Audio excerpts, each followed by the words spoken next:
Thank you for coming in. Thank you for having me. And our moment of zen. It's needed. God, it's so buzzy out there. And I just feel like I need to drop in. The world is buzzy. Oh boy. The world is buzzy and noisy and overwhelming. Amen to that. I want to start out with how I found you. Okay. Swiping through my phone. Swiping around randomly on a street corner. Yeah.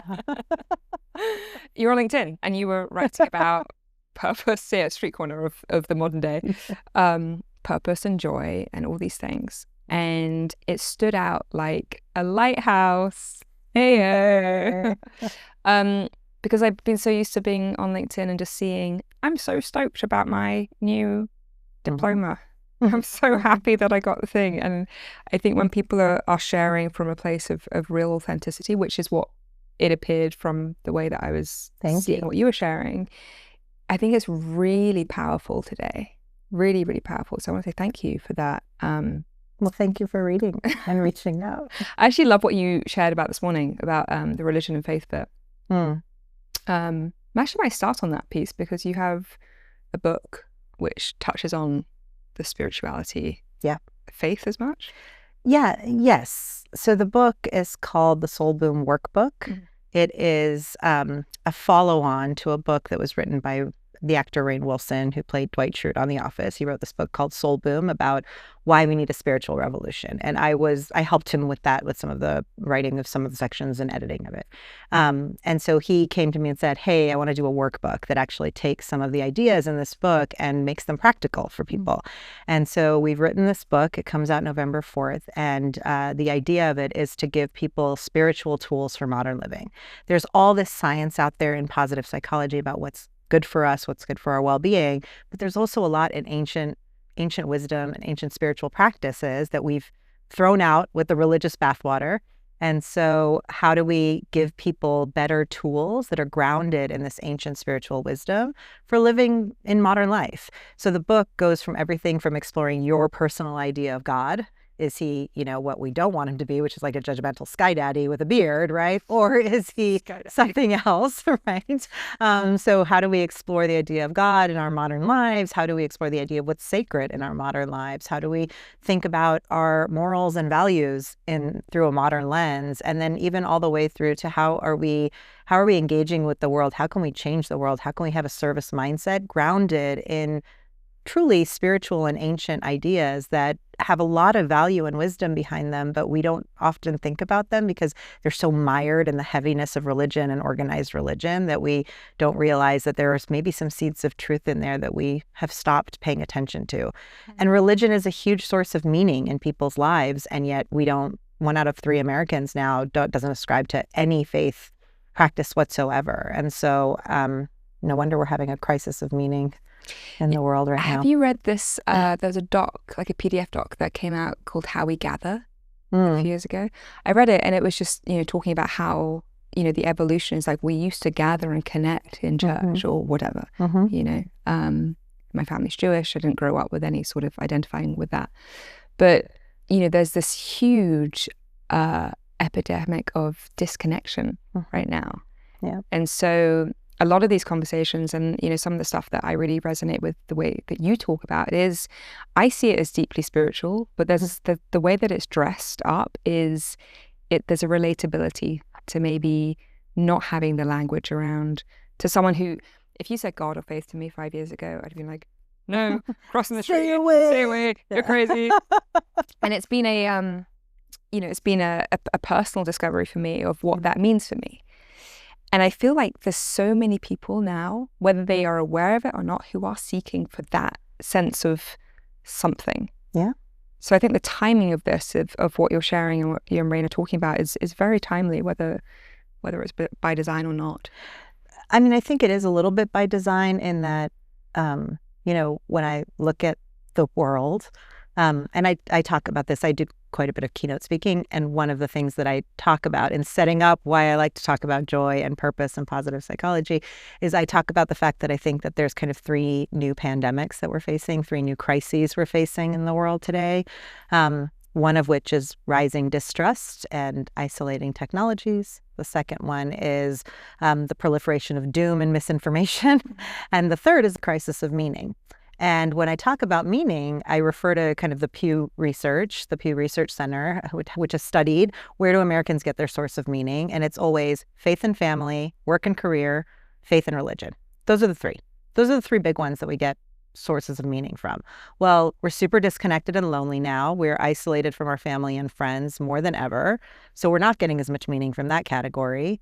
We are burnt out and quiet quitting and disengaged globally as employees. So we're not getting as much purpose and meaning from our careers and work.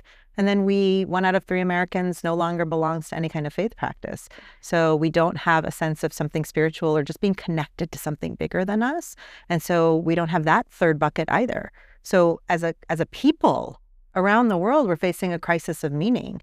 So when you look at that, I think in that context, with all those kind of things that we're facing, I think it's wildly rebellious and very much so the antidote to intentionally choose to bring some of those qualities back into our lives.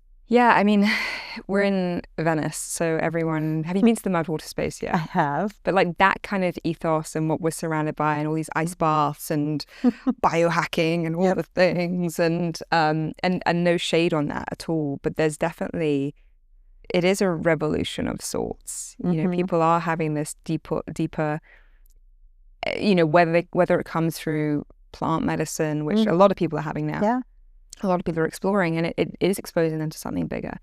And we're in the midst of this huge awakening that I love the bit that you talked about from the second point, which was in our work and purpose and jobs. Yeah. Because I come out from 15 years of helping people find jobs or helping people hire people in the corporate world. And the number of people that I spoke to who had these big fancy exec jobs or whatever, who had the money or had been doing X for so many years, and they were really trying to find a sense of purpose and what that meant for them. And I think there's this idea that purpose is this one thing, but even that in itself is there's so much to that. And I love, you know, so this idea of purpose for me is this direction. It's a direction of we're creating something here, and I don't know exactly what that needs to look like, but I love that that's kind of a core tenet of your work is around finding purpose and joy. And I'd love to understand what both of those mean to you and how they relate to each other. Sure. So for me, joy is the umbrella.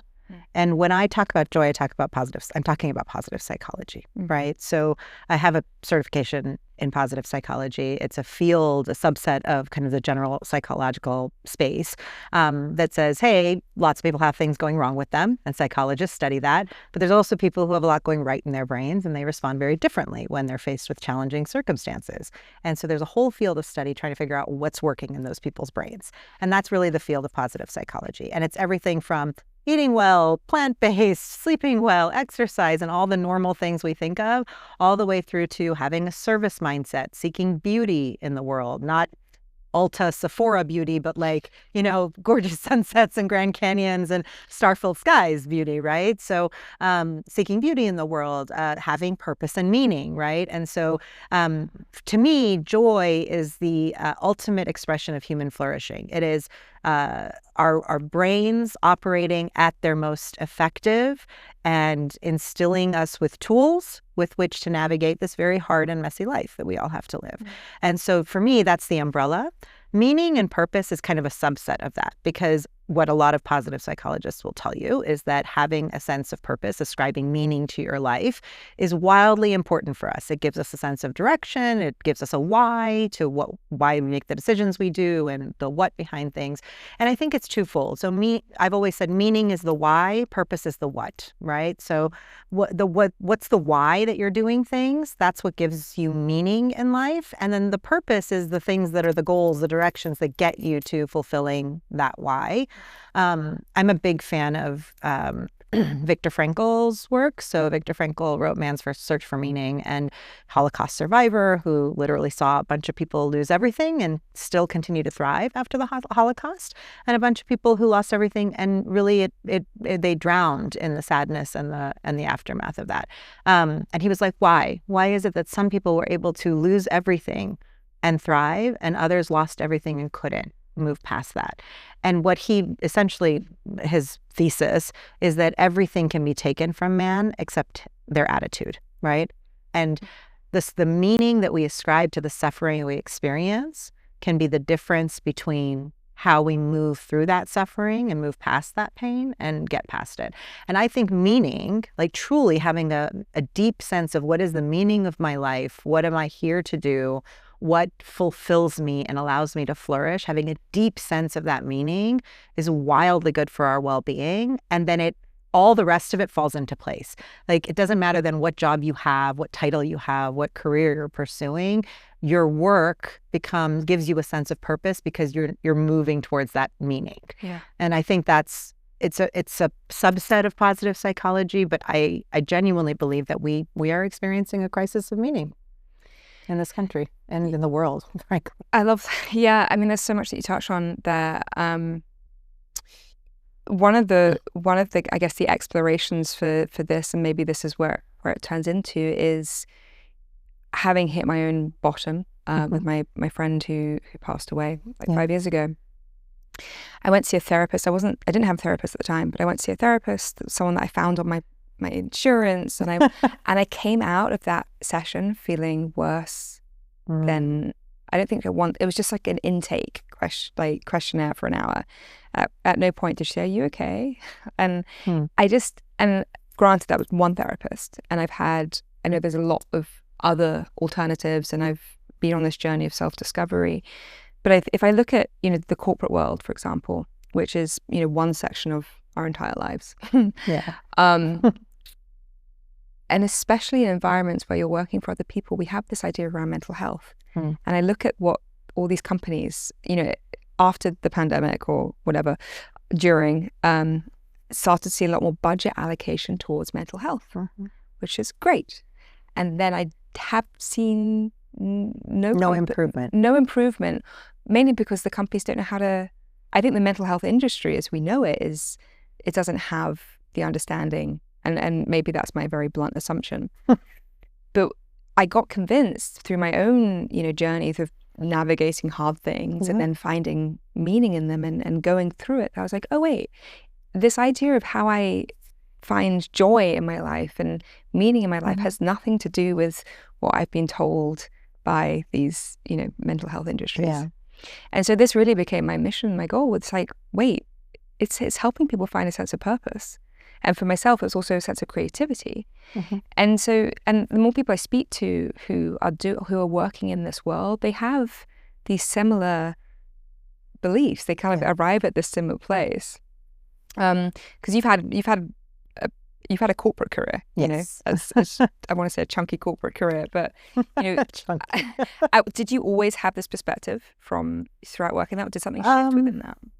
Well, when I was in my 20s, I was all about the career. Like I needed to get the bigger job and grow quickly, and I was. I mean, my first half of my career was as a journalist, and by 27, I was the youngest editor in this publishing company and the only woman, and I was very driven. And then there was the housing recession in 2008, and everything fell apart, and there were layoffs. And I also went through a personal kind of breakup, called off a wedding. And so it was a really rough period of my life. And I very much so hit a depression. And I think that the answer to my depression was antidepressants and a therapist and maybe get some exercise. Right? Like that was it. That was the formula. Drink more water, right? Like that was the formula for combating the depression. And it was fine. It alleviated symptoms. It didn't alleviate the underlying issue, which is that I had spent the past almost decade working at a career where my sense of meaning and purpose had been eroded. I went into becoming a journalist because I wanted to tell stories that would give people hope and make them feel good about humanity. And that was not what I was doing by the time I was 27 years old. And I was not happy because it didn't feel like that purpose, that meaning that was there anymore.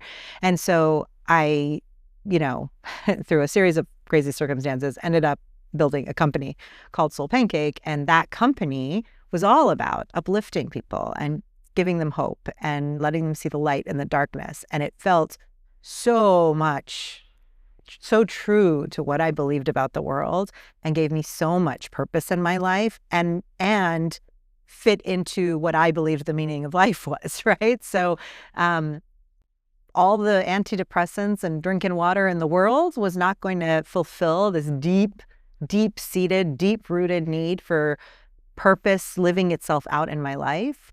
And I think that was kind of the tipping point for me, realizing that like, oh, wait, all of these things we prescribe are not actually right. And it's actually what set me on the path towards the kind of positive psychology journey, because I was like, this is about spirit. Like, I do believe it's about spirituality and feeling connected to things that are bigger than ourselves and getting out of our own ways in a lot of times.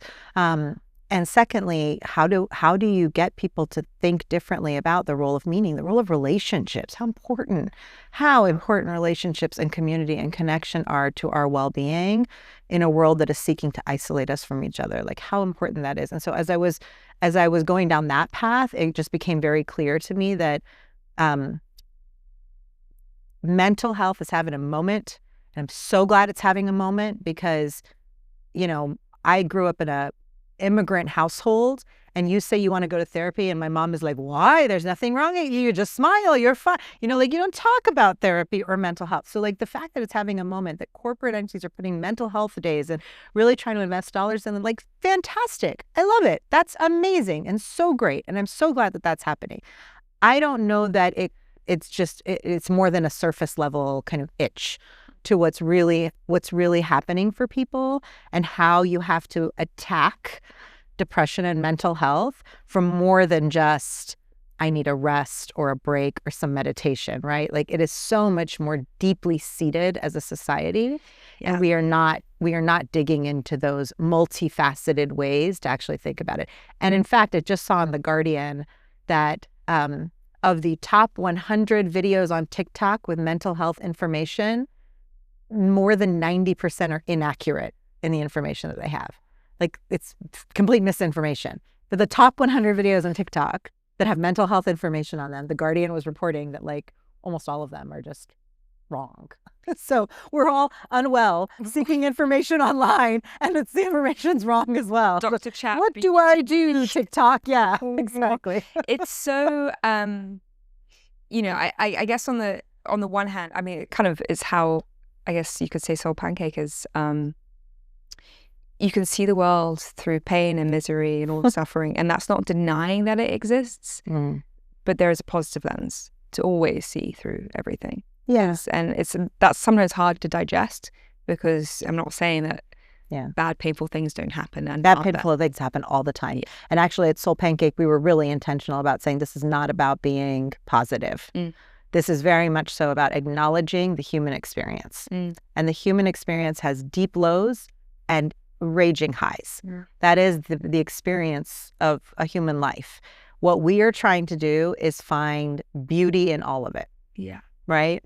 So we did series about people with terminal diagnoses and homelessness and faith in religion and disabilities and biases and all sorts of topics that are hard and messy.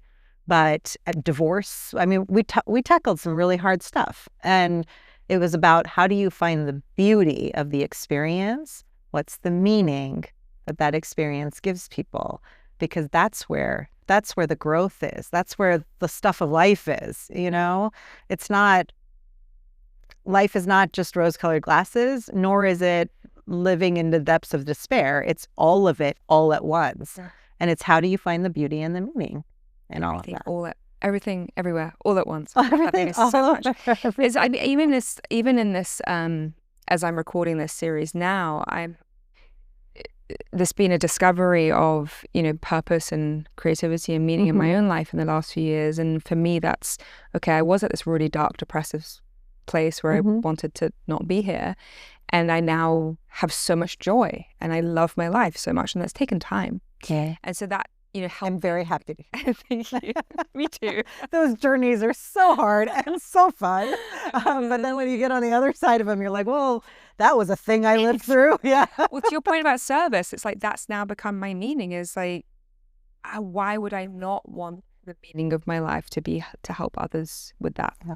And it's so easy to see that elsewhere. I lost my train of thought. Oh yeah, but even so that sense of meaning and purpose has become really concrete in my life and the more I find joy and also the simplicity, like I shared earlier, that my best friends have like a 9-month baby just the block from next door, and it's just with all the snot and the thing, but it's just like all the good stuff of life, right? It's so good. It was so simple. It's no longer that big corporate thing that so many of us are chasing.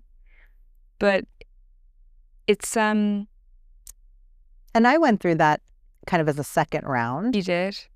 Yeah. So we sold SoulPancake, and I stayed for another almost 5 years with the company that acquired as participant. Did a lot of really fascinating and interesting work there, but it was also challenging because obviously I no longer owned the business that I was responsible for. And so when I decided to step down, I gave my notice in December 2019. And in March of 2020 was my last day, which also happened to be when the pandemic took over. March 30th was my last day. Wow. At the company, and March 20th, the world shut down. So I had all these grand plans for taking a 1-year sabbatical and travel and visiting people, and it all came to an absolute grinding halt.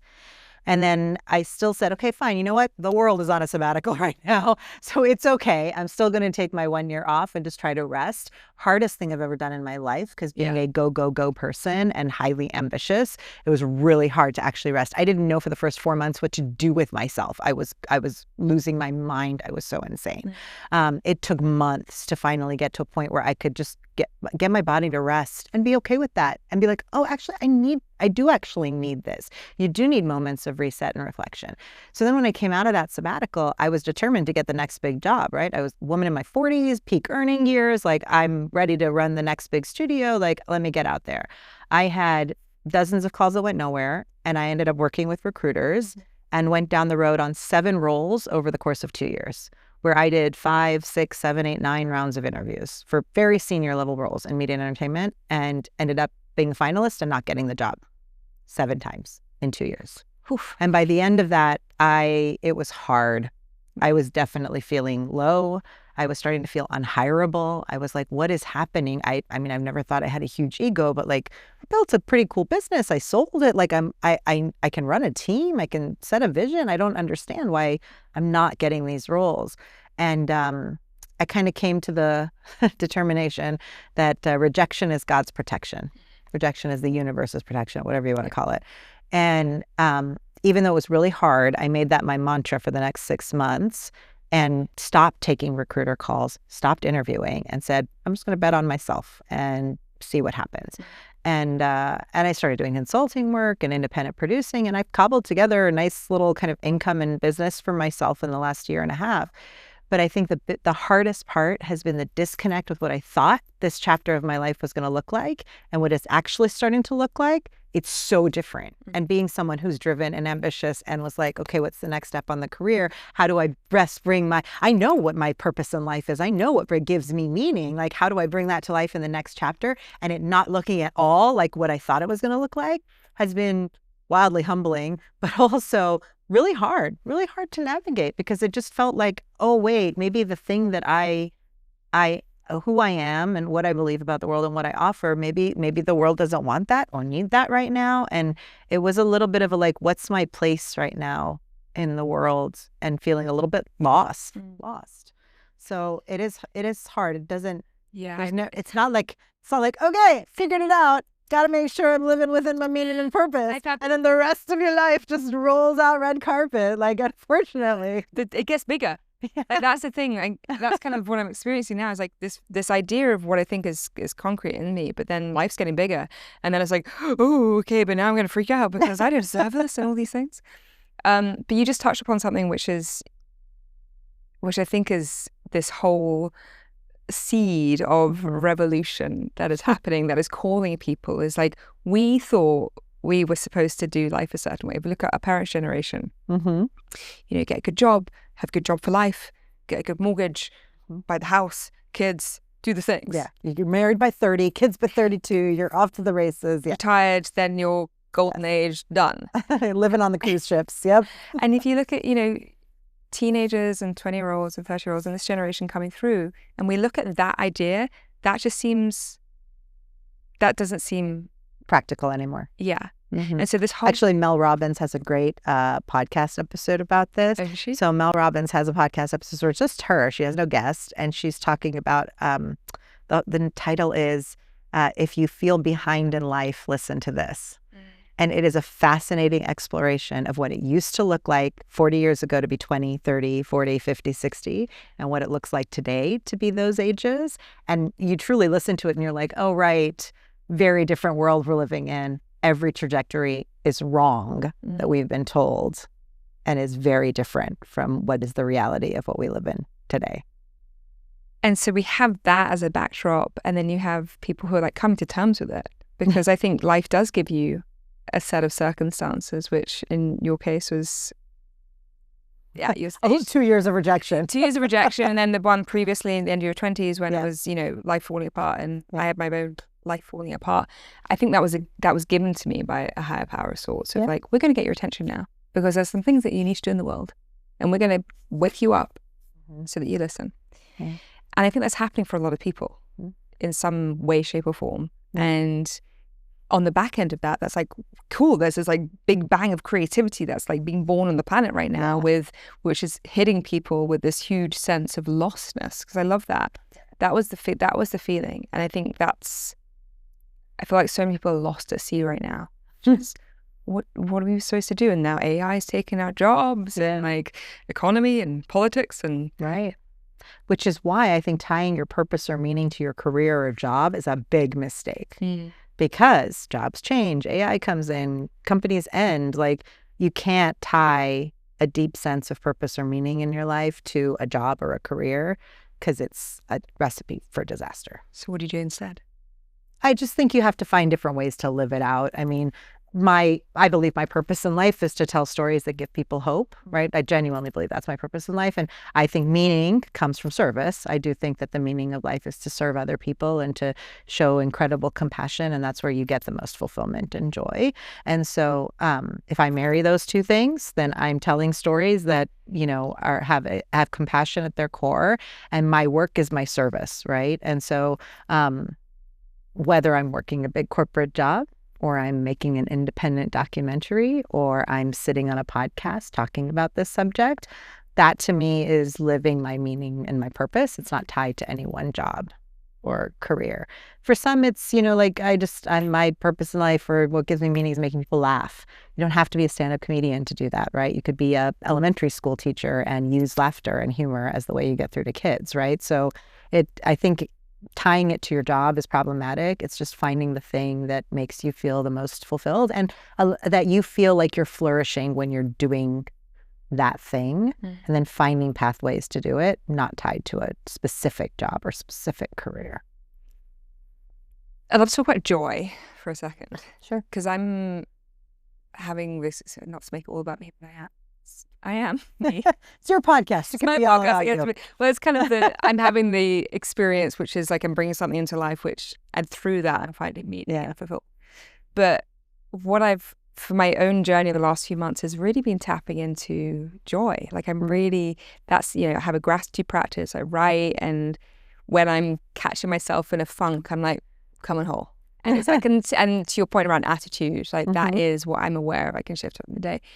But in that process of me really looking for the joy and saying, look, this is your number one priority in life, is finding joy. I'm also experiencing that life is being a lot more joyful back. And so in your research and in your exploration of this topic of joy, I'd love to understand your perspective around, talk about harnessing the power of joy and what I'm experiencing now is the magnetism of it. Yep. And things are arriving quicker than I could ever have imagined. Yep. People for this podcast, the studio, clients, like we now have this is going to go out on a TV network with a client that I'm working with last week, because it was just like, oh yeah, here you go. We could do this. We can do this. We'll sponsor you if you put it on our network. I was like, okay. And I think some people would call that coincidence of how these sequence of events arrives. But I don't believe in a coincidence. And my assumption is that you don't either. So I'd love to understand how that relates to in terms of joy from your perspective. Yes. So there were a lot of ideas and questions in that. I have a lot of thoughts. But yes. Yes, I 100% believe that joy has an exponential multiplying compounding effect for ourselves. Forget about the ripple effect it has outside of us. But once you start some of the practices and tools in positive psychology that help to bring that more joyful kind of mindset and just even how you approach challenges and setbacks, it does have a compounding effect inside of our own brains. Mm. So the science of it is that our brains we have certain synapses that fire, right? And if you grew up in an anxious household or a certain type of attachment theory or all these things in psychology that causes our brains to fire in a certain sequence, right? So a trigger comes our way, something upsets us, something makes us worried, something makes us anxious, something makes us scared. Our brain has a rapid fire sequence of things that happen that is almost like a well-trodden road in our brains. What tools like gratitude practices and things like that do is they start to form new neural connections, right? They start to help your brain figure out, oh, I don't have to go down that trodden path anymore. I have other paths that I can explore through the minefield of our minds, right? And so when you start doing these practices, you start building those new neural connections and neural pathways. And when that happens in our brain, they become more easily accessible for us and we're more likely to go down them because the road is less hard to get through. And so it does have a compounding effect physiologically in our brains to do these things like gratitude practice, being in nature more, all of those things that we know are good for our mental well-being. It creates that road that we can like readily access more quickly. So it absolutely has a compounding effect on us from a very scientific, physiological level, but I also think from an emotional level, right? The more you fill that well, the more you have to draw on when shit hits the fan. Yeah. Can I curse on this? I'm so sorry. We're swearing. Oh, we're swearing. Keep swearing. Okay, all the fucks and shits and drops. Okay, got it. all the F-bomb thing drops.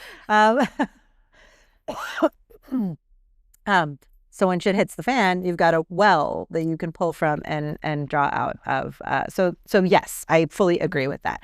Now I lost my train of thought. There was something you said that I really wanted to respond to. Like the magnetism of it, the joy. It's life is getting bigger. It'll come back. It'll come back to me. Oh, dang. It's lost my brain. We'll cut that. Cut it. Oh, show that we're human and we're human. And our brains, mom brain. I don't know. I can't tell you sometimes.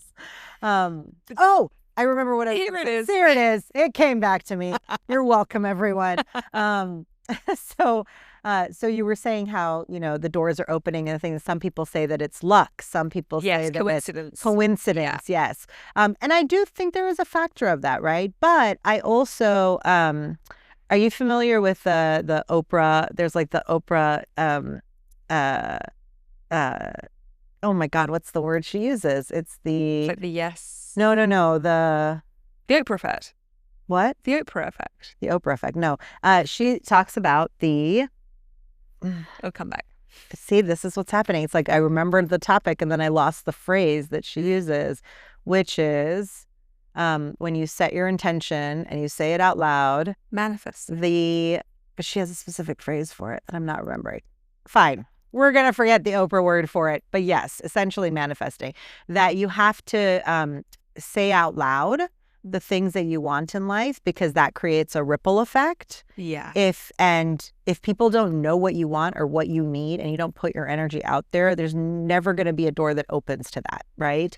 People have to know what you want out of life and know what your intentions are, what you're trying to achieve, what you need. Otherwise, no door will ever open. And it's called is it the gift? Secret. The Secret. Oh my God, that was going to drive me crazy. The Secret. The book, The Secret, is all about this, right? Jeez, people, drink your coffee. I don't know. Sponsored by Bush's daughter. Exactly.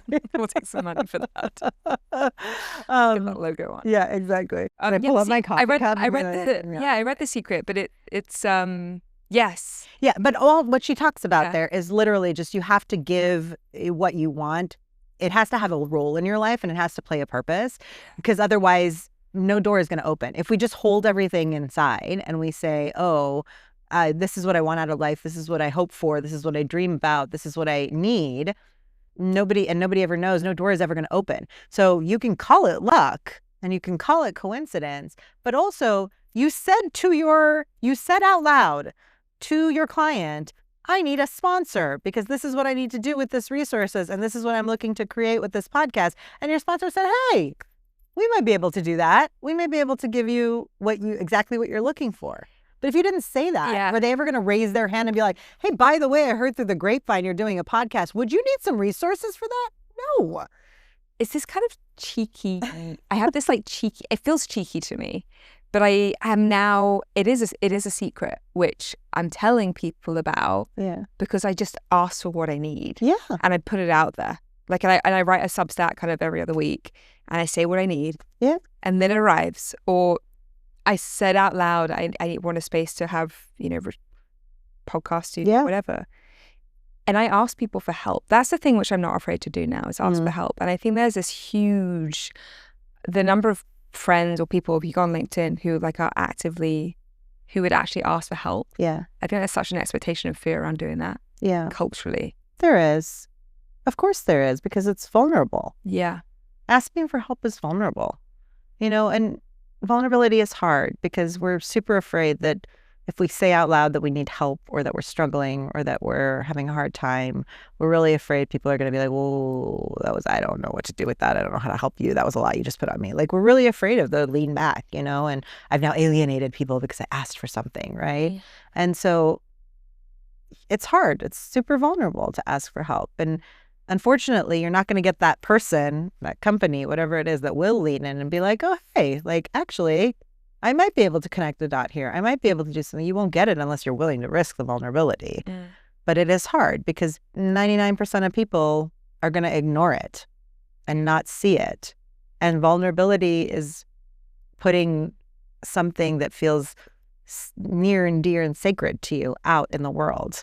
And then when people ignore it, it feels almost like a personal affront, right? Like, oh, this thing that was so vulnerable and sacred to me, people aren't engaging with it. And that hurts my heart, right? But if we don't at least try, if we don't take that risk, you're never going to get the people who are willing to lean in. I think that's just the reality of life. I don't know. It does come down to I think about the way that you write on LinkedIn, and there's a fierceness to it, which is there's a vulnerability around it, which is really compelling. And I don't know what it's like if you've always just felt like you can write and like, cool, no qualms around putting it out there, or do you go in like the headspin as I do, which is like and less than I used to, but putting it out there, even if it's like a LinkedIn post or a Substack or whatever, or sharing music, there's this mental thing of I don't want to be in that place of caring what people think. Yeah. But I am. We all are. Yeah. I mean, we literally I wonder, is that our outfit's okay?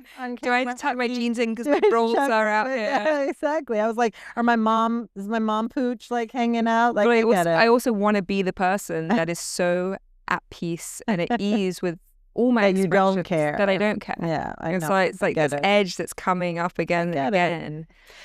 And what's funny is I've never wanted to be the face of anything. It's just not my jam. People will be like, oh, would you want to have a podcast or would you want to do? I'm like, not interested in any way, shape or form, And even the social media stuff, I literally, if you look at anything past a year and a half ago, I have zero social presence and I have posted nothing before a year and a half ago. And it was only because my agent was like, well, you're speaking on these stages and people need to be able to see what stuff you will talk about and how you will communicate it. You have to post on LinkedIn and on Instagram. You just have to post. And so very begrudgingly, I have been posting, and every single time I debate, does anyone even care about this? Is this too much to share? I go through that whole spiral every single time I post something, especially honestly when I post things about my family life. The other day, my preschooler graduated preschool. So he graduated preschool. He's 4. And, he's like the kid who likes to build things and trains and puzzles. And like, in my head, I've always been like, oh, he's not the artistic kid. Because, he colors for 10 minutes and he's like, I'm moving on. I need to go climb something or destroy something. Right. So he's a 4-year-old boy. So I've always in my head just been like, he's not the artistic kid. And that's okay. Like he'll be something else. Then he came home from his preschool graduation with all of his preschool art. And there were really beautiful things in there. It's a Picasso. Yeah. And I was just like, shit. I was disappointed in myself. I was like, you're sitting here telling yourself a story in your head about your kid not being artistic. And here he is with some of this like beautiful 4-year-old art. And I felt like disappointed as a mom in myself, because even though I've never said that out loud to him, I've thought it in my head. And who am I to limit this 4-year-old's potential to be an artist or an engineer or whatever the heck he wants to be? My sweet little beautiful boy, right? So I wrote about that on LinkedIn. And I will say sometimes I post these things and I'm like, am I just like shouting to the world that I'm like this terrible mom who's like judging her 4-year-old? Oh God. So yeah, it's super hard. It's super hard to put stuff out there and it is hard to be vulnerable and just be like, well, this is who I am, good and bad. Whatever wisdom I've learned, I'm going to try to share it because I have whatever my point of view is on the world. And maybe it'll help someone. Maybe it won't. Maybe it's just helping me book speaking events. I don't know, but I'm doing it. So. Speaking events, keep it coming. But it is this weird treading that line of vulnerability and oversharing, or at least for what feels to me like oversharing. Yeah. And there's been an art in finding the appropriate place, because I think our communication channels, we have like 50. I've got my inbox, my emails, my texts, voice notes, calls, Slacks, and Instagram messages, all the stuff. WhatsApp, and I don't know what else. I don't know if you have this, but people like I have quite strong rules with myself around voice notes and okay.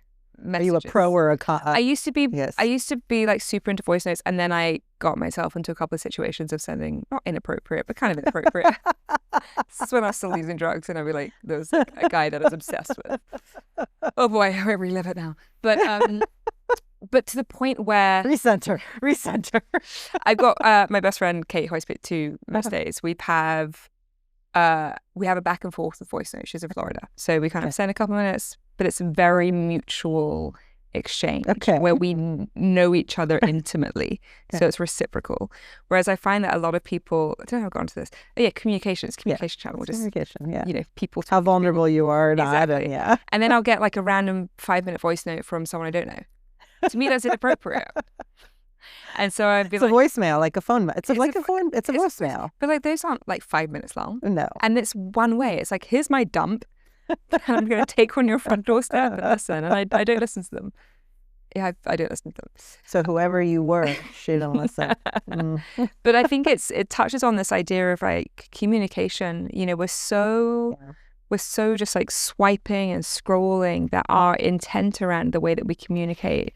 So how you might have articulated something beautifully on a LinkedIn post or for me like a Substack or whatever, and that still isn't the guarantee of how somebody's going to read it. Yeah, that's true. And I've had I don't know if you've experienced this, but I've had me talking and sharing about vulnerable stuff, and then I have had messages from people be like, don't, kind of a pat on the back, like a self-pity of like, it's okay. I'm like, I don't need that from you. Thank you though. But I appreciate the concern. Yeah. But this vulnerability thing, I mean, Brene Brown, power of vulnerability. She's one of I love her, adore her. Do you know her? No. Yeah. I wish. She's on next week. I have a major girl crush. But she touches on it so well. And if I think about how you got to be here, I saw the way that you shared something on LinkedIn in a vulnerable way, probably. I can't remember what the first thing I saw, but it resonated with me. Thank you. There was a resonance, and there's like a humanness. I think in the vulnerability, you've seen the humanness. And I think I'm so used to just like seeing these screens and these platforms which don't feel human anymore.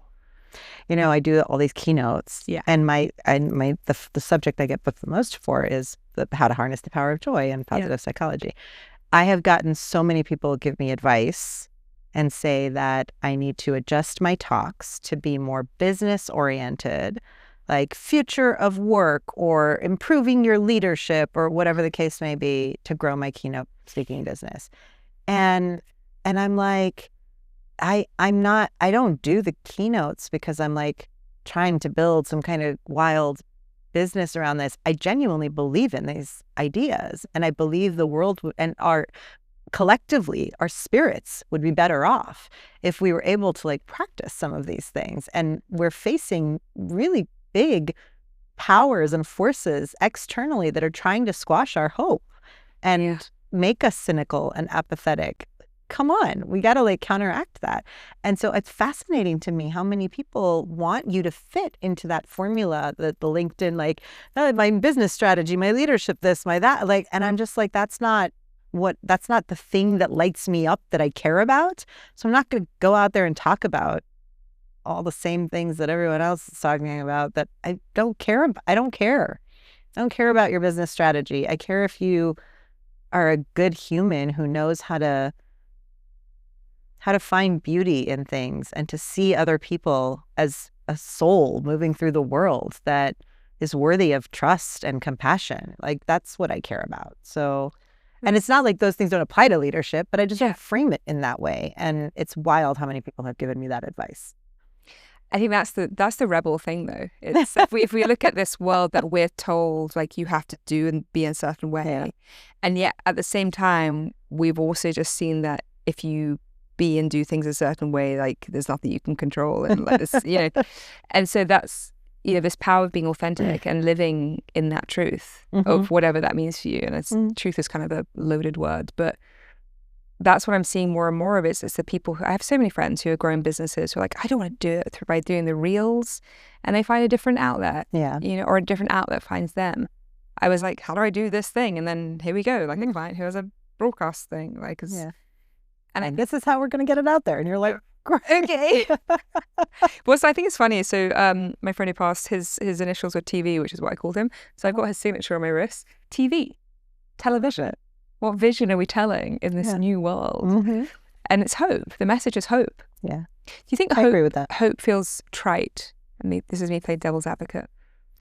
No. I mean, I've been called Pollyanna. I've been called naive. I've been called I've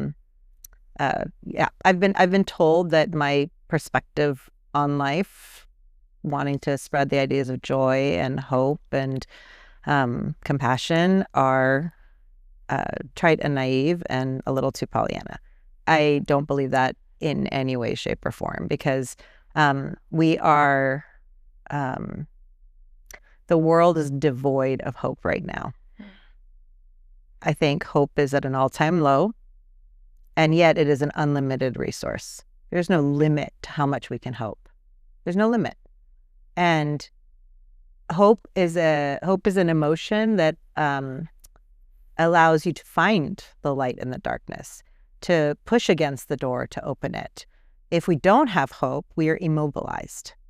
And that's what, I mean, if people do want to be the conspiracy theorists who think that the world is being manufactured to ruin our lives and, oppress us, and it's all deep state fakes and whatever is right. If you're that person, well, if you are cynical and apathetic and distrust everything, then guess what? Nothing's going to change. But if you can hope that there is something different out there and that things can be better, then you can find motivation to work for it. And I think the other thing about hope is that people assume that, oh, well, if I'm hopeful, then it'll change in my lifetime, or especially like big global issues like climate change, whatever it is. If I hope, then things will change. And unfortunately, hope, justice, these things that are big, peace, these are not one and done things. Like, these are multi-generational efforts, right? But if we don't have hope and instill hope in our children and in our grandchildren and in future generations, then for sure none of the problems will get solved in the generations to come. But if we don't plant those seeds now, if we plant those seeds now, then we will actually see it come to fruition. Maybe not in our lifetimes, but that's what hope does, is it unlocks that potential. It drives us to push against the door and to seek out the light. Without it, we're just in darkness and in misery, and without any momentum or motivation to seek anything different. I think hope is quite powerful. Hope in action, quite powerful. It makes me think about this idea that in 12 Step there's words. It's a theory or just around this idea of fulfillment, and like the big book. Yeah. This idea that fulfillment comes not from having the things, but the struggle of the self-esteem that you find in running up that hill, not, metaphorically. Right. And I had John Couch in here. Do you know John Couch? He's so great. I know of him. I don't. Okay, yeah. So he was in last week and talked about this creative, the creative process, the creative art is all in the struggle. Like art is made in the struggle. Mm-hmm. So it makes me think around, like, is that just the meaning of life? Are we just put on this planet Earth by whatever big God or not to struggle? And not in a punishing way, but to struggle so that I can see the beauty. Yes. Every religious and spiritual practice in the world, from African tribal practices to indigenous faiths to Hinduism, Buddhism, Christianity, Islam, every religious and spiritual practice in the world says that suffering is a part of life and that it brings us closer to God, the Creator, our own internal souls and struggles, that it is how we discover our strengths, how we grow. Every practice in the world says this. Every single one. There's got to be some seed of truth in that, right? Like, and then Western society is like telling us to, hack our way into the easiest way and to not possible. Be pain. And as a woman, his to take your pain away. Mm-hmm. And yet we're given childbirth. I haven't been through that myself, but monthly cycles of pain. Yeah. And in that, there's some beauty in that. Yeah. Maybe that's kind of a bit of a tangent thing. Well, but I do think women are the stronger gender, sex, whatever. I don't know what word we're supposed to use right now. Whatever fluid thing was. That makes me so old. That's okay. We have all the fucks and shits on this podcast. Yeah. But I do think that women have a strength to them, an ability to manage challenging situations and painful situations with more emotional capacity and depth. And men have to learn that. And they do that. And they do learn that. I have lots of male friends who are very deep and empathic and intuitive, but I do think that men have to learn it, and women tend to have more intuition around it. And I think it is because of the fact that the way we are built, it's inherent to survive pain. It's inherent to survive it. Interesting. Yeah. And I will say, I see it even in my kids. Like, I have a 4-year-old boy and a 2-year-old girl. And my 4-year-old boy, I have been talking about emotions and feelings since he was a baby and articulating, I see you're angry right now. You're frustrated right now, putting words to the emotions and what he can do instead of toppling down the tower or whatever it is that he has as a reaction to his emotion. He still, at the age of 4.5, struggles with the impulse control and the I got mad, so I'm going to knock down the tower, right? My 2-year-old daughter, polar opposite.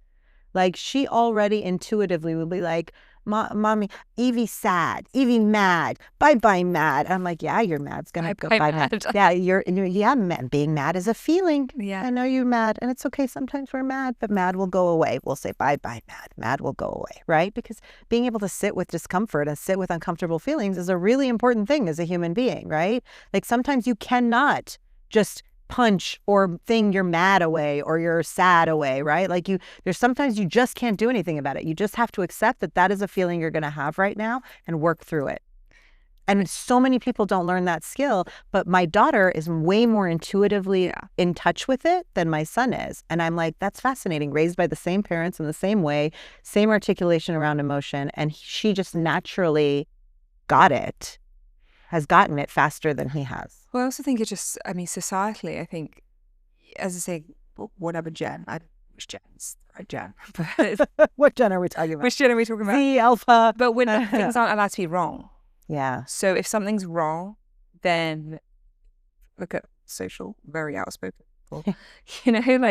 Then I don't know what the solution is, but it's like things aren't allowed to be wrong. Yeah. Like, you can't have pain. It's wrong. Let's medicate our pain. Work can't be hard. That's wrong. That's wrong. or you're like, it's your fault. It's a lot of like finger pointing, which I have a lot of beef with. Yeah, but I think it's also just like this capacity, as you say, like I'm learning how to have capacity for my feelings and discomfort in my body for the first time without using some external substances or the sugar or the whatever that I have historically done for a lifetime. And I think if I look at like society, I think society's a big problem. I feel like a grumpy old man right now. But it's our unwillingness to sit with discomfort. It is. We're so bad at it. It is wild to me how many people cannot just accept, you know what, I'm just mad right now about something, and the mad will go away, but I just have to be okay with being mad right now. There's nothing I can do about it. I just going to be mad. I was reading, I want to say it was McKinsey, might be wrong, but there was a study about customer service like elevation times. So like it used to be, I'm not remembering the exact numbers. You're going to have to Google it, ask ChatGPT. But there was, essentially was looking at customer service responses. So how long it takes before someone escalates, like either their tone or wants to talk to a manager. I did that this morning. This is, I'm like having that face. So like literally like it used to be that it would be like 7, 8, 9, 10 minutes before someone would escalate if they were feeling like the customer service representative wasn't like getting them what they wanted. And that's dropped to like less than 2 minutes. That people are so on edge and they need their problem solved right away that they immediately are escalating their tone, or I want to talk to a manager, whatever. People just don't know how to be like, this is frustrating and I just need to sit with this frustration right now and work through it. Or this is making me mad and I just need to be mad right now and there's nothing I can do about it. And also it will go away. See the lesson in it, see the gift in it. I think about that. I had an experience with front, so my internet was down this morning. And so the chat agent. The chat agent. And I was like, it's not working. And all the wrong things is coming. And it was taking me like 3 minutes to be like, fuck this. Give me a real human. I've actually done that. Have you ever done the IRS call? You know, IRS has now moved to a chat agent. Oh, has it? Yeah. I didn't know that. Bane of my life. Oh, God. And so I've been like this whole thing with the IRS the last year where I've had to like 2022 taxes that were, it got to this point where I've just called up so many times and they kept reversing me back to the same menu again and again, to the point where I got really angry and was like, I swore a few times. I said, put me on with someone now. And it worked. And so now in my head, I'm like, AI. That's how I get to a real person. So I get angry. I'm those 2-minute customer service people. Yeah, that just escalates now. I'm so impatient. Yeah. But impatience is another feeling and another discomfort that we have to learn to sit with, because the world requires waiting in lines and the world does not operate at our beck and call, right? Like, we have to realize that we share this planet with 8 billion other people. And like sometimes what we want, we don't get it right then when we want it in the way we want it. Like that's just not how the world works. And teaching my kids to sit with discomfort has been like a re-education for me of like, right, like that's not how the world works, kid. Like you're just going to sometimes have to be mad. And you can't do anything about it. You can't punch the person. You can't yell and scream. You can't knock the tower over. Like, that's not what it means to be a functioning human adult with a compassionate heart for others in the world. Like, you're never going to build that muscle if you don't learn to sit with the discomfort. And the real, well, when things are delayed, talk about your rejections protection thing. Sometimes when I don't get what I want, when I want it now, I'm actually given something else better. Yeah. I mean, what do we use a phrase actually in the book that's coming out in November, that, you know, there's a saying that God gives you 3 answers to any prayer, right? God gives you 3 answers. Yes, but not right now, or no, because I have something better in mind for you. I like that. Right? Those are the 3 answers to the prayers that we can get. And so when we sometimes feel like we're asking the universe for something or whatever, and it's like we didn't get the yes, we feel like what's wrong? My luck sucks, or this is not like, how come I didn't get this thing that I wanted? But it might be the universe saying, actually, you will get it, but you're not ready for it right now. You need to wait, or you're not going to get that. But that's because there's something better in store for you. You just don't know what it is yet. And I genuinely believe in that. I do believe that there are larger forces at play. Like I think it is super arrogant of us to think that, you know, there's nothing bigger out there and nothing no other forces working and shaping our lives. There's no faith, there's no destiny, there's no guidance, there's no, I just don't believe that. I lost my grandfather a few years ago, and he was one of the closest people in my life. And to this day, I talk to him. I very much so feel his guidance. I feel him helping me make decisions. I've had dreams where I've had conversations with him, and I don't believe that that's just a coincidence and a figment of my imagination. I genuinely believe that his soul and his spirit are still in my life. And maybe that sounds woo-woo and hippy-dippy, but I mean, my kind of language. That's what I believe. I believe it. And nobody's going to convince me otherwise. You Yeah. can tell me that's neurons firing in my brain, but I feel it deeply in my heart, and no one's going to convince me otherwise. There's a feeling of that resonance of I know that feeling, and I know that you know that feeling, and it's that's the sense which I feel is growing with a lot more people who are facing these life crises, who are then going on this journey because higher power, God, universe, or something else, the frog, is asking something more of them. And that process is wild. I never had a God or universe. Those conversations went around, but then there would be, hummingbirds would come, and I'd see signs that were so. My favorite game, if you do this, whenever I get, so I have my liked songs on my Spotify shuffle. Okay. So like you talking to your grandfather, I kind of say, "Hey, spirit," or certain people that have passed. What do you want me to know today? I get in my car, press shuffle on that playlist, which has got thousands of songs, and the number of times that it will say the thing, the title of the song or the lyrics. What you needed to hear. Exactly what I needed to hear. So yeah, sure, neurons firing, but sure, you know what? It feels good. Feels really right. It feels in sync with the universe. I know. And I think those things are real, and we have to listen to them. We have to be better at listening to them. The world right now feels like it is simultaneously falling apart, disintegrating, and being rebuilt. That's what it feels like every industry is going through.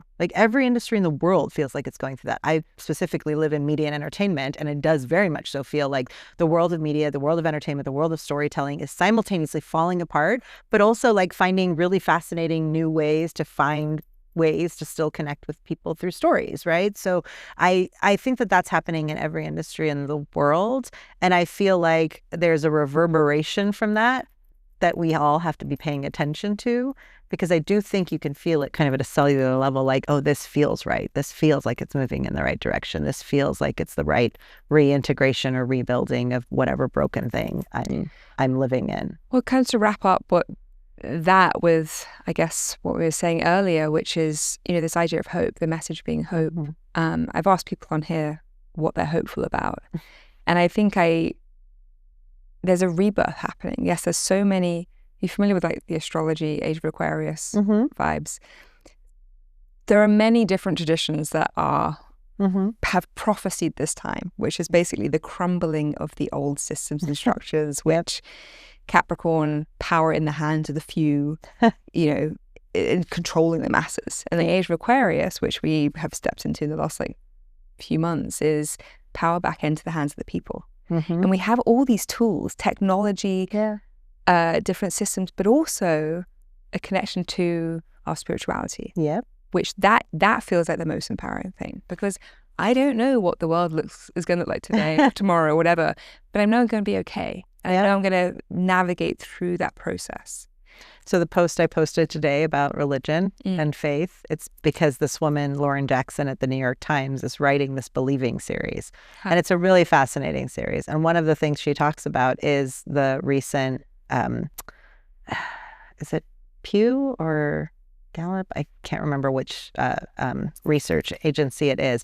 But basically, over the last 30 years, the number of people who are spiritual but not religious has become almost a third of the American population, right? That's what they define themselves as, spiritual but not religious. That number has stagnated in the last year. And so for the first time, it's not growing. That number is not growing. And people who are kind of returning to faith or spirituality in some form or practice is starting to slowly increase. And that gives me hope, because I genuinely believe that there is so much truth and wisdom in some of these spiritual practices and in spirituality and in certain aspects of religion and organized faith, the community, it gives you the sense of meaning it gives you. So I think there's so much that we have just gotten rid of in modern society. And I genuinely believe that this kind of resurgence of people trying to connect with something bigger, trying to connect with more people, and seeking out spaces where they can be in connection with nature, with God, with the universe, whatever you want to call it. I think that's a powerful indicator, and I think it's what it is. It does give me hope. I mean, I wrote a freaking book that's coming out November 4th about spiritual tools for modern living. Like, I think it's like vitally important and can give people a lot of hope. Yeah, I'm excited about that. Thanks. Go get the book. It's available on Amazon. Yeah. The vision for this whole thing is to be the lighthouse of tools. Tools are available, and spirituality is one that I never felt confident talking about it, because I felt, people don't hear about it. But it feels inspiring to have more and more people who are talking about this in environments which, corporate world, and, on stages where it opens the door to bring these conversations into places. And it's so, and like the conversations don't have to be, I mean, I've been a little bit woo-woo-y here, but the conversations don't have to be woo-woo-y. Yeah. They can be debates. They can be funny. You can call out the idiocy of, examples in the Bible or whatever it is, right? Like, it's okay to have it be a rich, robust, funny, idiotic conversation. One of the things that I think we really tried to do with the Soul Boom book is to not take ourselves too seriously in the writing of it. Like, there's a lot of like dumb jokes and, anecdotes and activities and things like that in the book, because I don't believe that a spiritual journey has to be a reverent and serious one. Yes, it does not have to be a reverent and serious one, amen and praise. Like, no, I genuinely believe that a spiritual journey is like it's a wrestling with like what's going on in your life, what's going on with other people. Like, do I actually believe this thing? That's nutty. Reincarnation, resurrection, what? Like, right? Like, these are big, crazy ideas. I'm me saying, God, you're being a dick right now. Right. Yeah. Exactly. And that's and then laughing about it. And then laughing about it afterwards. Like, that's part of what a spiritual journey, I think, entails. And I think sometimes we think if we're not fully reverent and spiritual and deeply aligned with the crystals and the sages and the, right? Like, that it's not spiritual enough. And it's like, spirituality doesn't have to be woo-woo crystals on a golden field of, primroses, right? Like, that's not what spirituality is. I think spirituality is a real big thing that we all have to wrestle with. And that means that if it's going to take a part of our life, it has to reflect our life. It has to be funny and human and real and, not so rigid and reverent. So I think that's important to keep in mind too, because it's funny. That's the whole thing. It's funny. It kind of is. Like, you look at some of the story. I mean, even some of the Bible stories, and like they're funny, And even in Hinduism, there's a Leela. The term Leela refers to the playfulness of life and how important the playfulness of life is.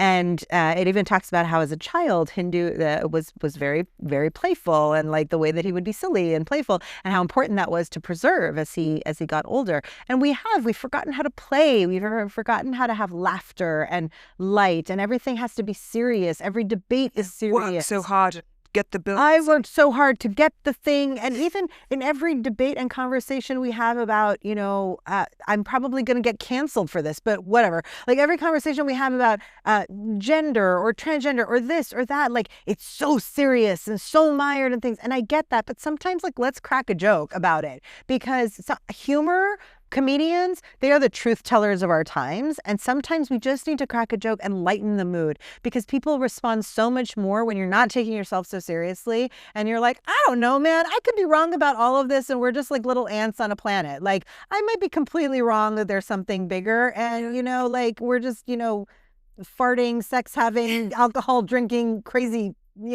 creatures. Like, maybe that's true. Like, I don't know. But I mean, I have faith of something bigger. But like, if we're not talking about it in real terms and like throwing in humor and play, then we're missing, I think, the whole point of it all, because it has to feel real to human life. And I just think that's such an important part of the spiritual journey that we forget. It's meant to be fun. It's meant to be fun. It's joy. It's light. Joyful. And joy. And hope. And like, these things are light.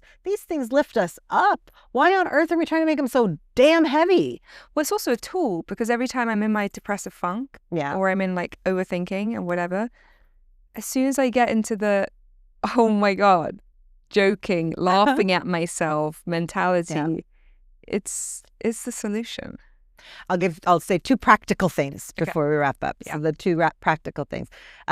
Number one, there was a study out of Australia about the impact of SSRIs versus various forms of exercise on our mental well-being. SSRIs? Antidepressants. So they looked at how antidepressants affected depressive qualities and features, and then they looked at various forms of exercise, cardio, yoga, etc., and how it performed against the SSRIs. Across the board, exercise had a better kind of mental effect on depressed patients, either equivalent to or better than SSRIs. The number one most effective exercise, leagues ahead of SSRIs, leagues ahead of other forms of exercise, dancing. You cannot be sad when you're dancing. You just can't. It's like physically impossible. Dance, wildly good for our mental well-being. But we're not walking around dancing on the streets. Maybe we should be, you know, like truly, like dance is such a joyful expression of our body. It's movement at its most joyful form, and it is wildly good for our mental well-being. So let's all dance more, number one. And then the second thing that I wanted to say is that, and it's something I write about in the book and we write about in the book, is that we all could be better about creating kind of a joy or emotional support first aid kit for ourselves. So what do I mean by that? Like, do you have a playlist of the songs that always make you smile or want to dance or bring you joy?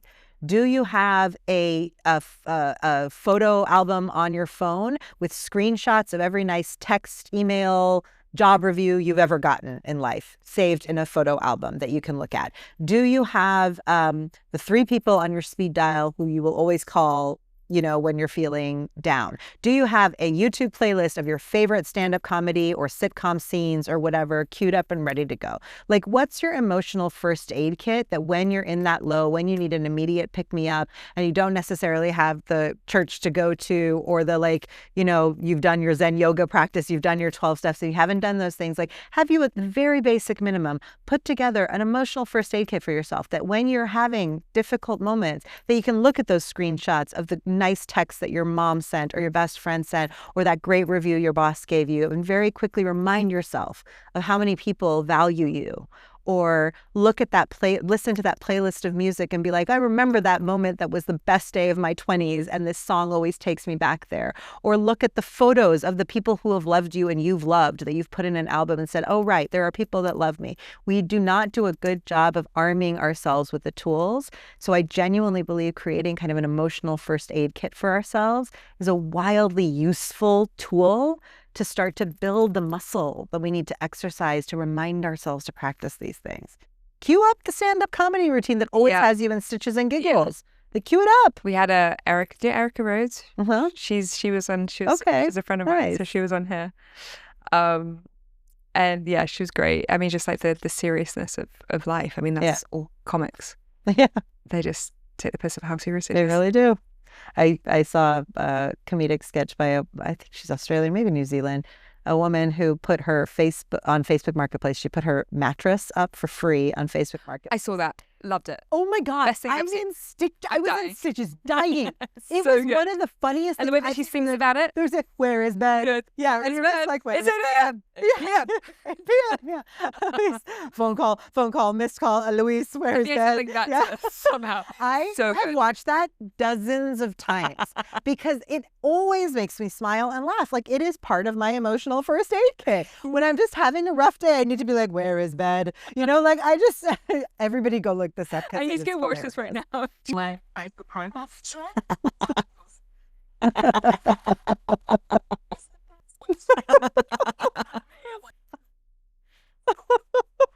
I can't believe that's real. Yeah, fully. I mean, according to her, it's fully real.